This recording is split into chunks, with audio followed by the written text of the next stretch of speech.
Hello, hello. Welcome back to American MMO, the only gaming channel on YouTube that will never tease you with content not coming to your Western keyboard. My name is Aaron, 20-year veteran of the MMO community, loving all things games. For today's video, we will be discussing the highly anticipated Baldur's Gate 3 by Larian Studios, and some creative risks you should expect from this game. Now, before we get into it, I wanted to say a big thank you to the community supporting this channel.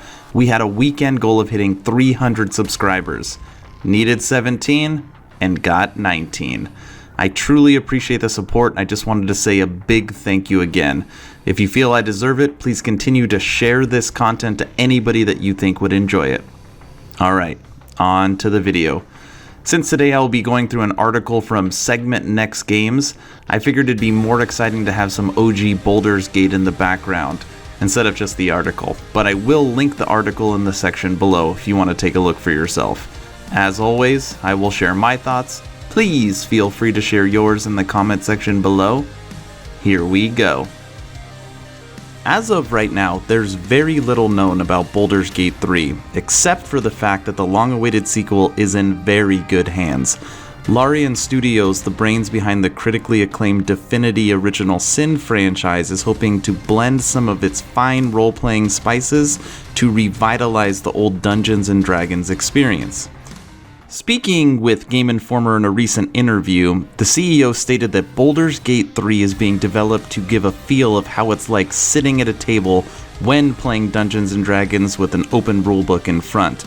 The process of translating an authentic Dungeons & Dragons experience into a game is actually quite challenging. Alright, now for the juicy part of the article. Sven noted that the game like Baldur's Gate 3 can't be made without taking risks, else the final product would end up as a clone of its predecessors. Larian Studios have taken a lot of creative risks in such regard, and will continue to do so down the road. Sven also added that the amount of development risk taken so far might be more than what people would expect on average. Now, I have to say, I love what this studio has said so far. They're not just going to take Baldur's Gate 2 and just give it a little bit of a new story, give it a new graphics engine, bam, you've got a new game. And you see that so often from some AAA gamers and some other studios. They're taking the Baldur's Gate lore, and they're going to create a new game out of it and take many creative risks to ensure that this game feels new, feels fresh, feels like you're playing a Dungeons & Dragons tabletop game. And I just commend them for what they've said so far, and I really hope that the finished product comes to fruition. Oh yes, it's nerd knowledge time. For today's nerd knowledge, I have two pieces of information for you, and we are going to focus on Baldur's Gate. Numero uno. It's a small thing, but if you're the sort of gamer that likes to see where your favorite games come from, Baldur's Gate is required playing.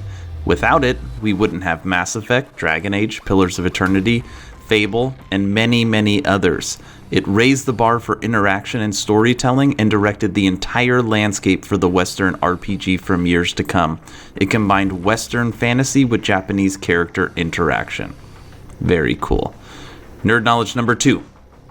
Along with Diablo in 1996 and Fallout in 97, the original Baldur's Gate was one of the first games to introduce players to the building of D&D style stat sheets for their character and improving it incrementally through leveling up. Players had to crunch numbers and decide on what sort of build they wanted to pursue.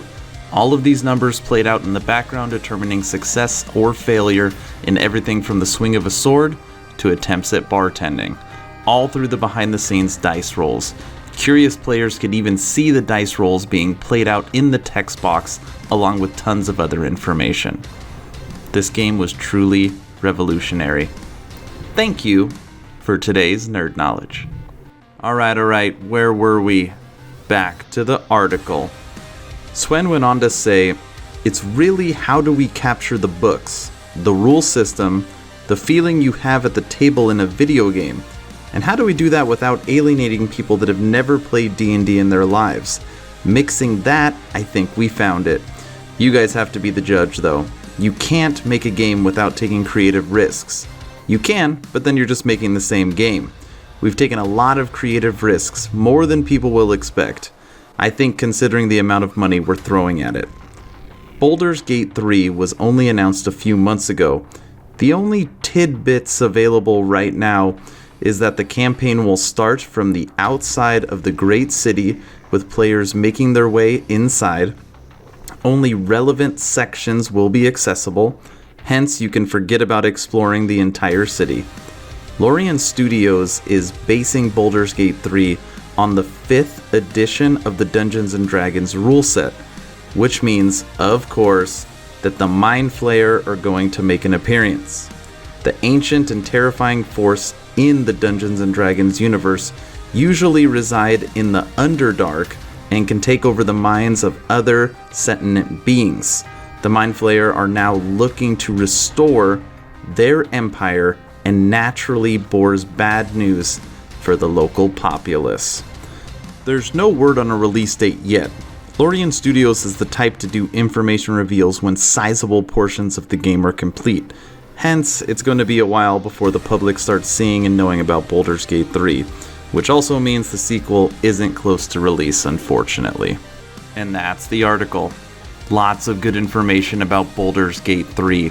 Now, I know it's been a few months since the teaser trailer for this game has launched. What I'm going to do, just in case somebody or a few of you missed it, is actually play the entire teaser trailer uninterrupted in high def right now. Enjoy.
It doesn't matter how many times I've seen this teaser trailer, it always impresses me and gives me an upset stomach. Alright, that's the video. All you D&D fans out there, what do you think? Is this a game to look forward to? Are you excited? Please let me know in the comment section below. And as always, thanks for watching. Thank you all for supporting American MMO.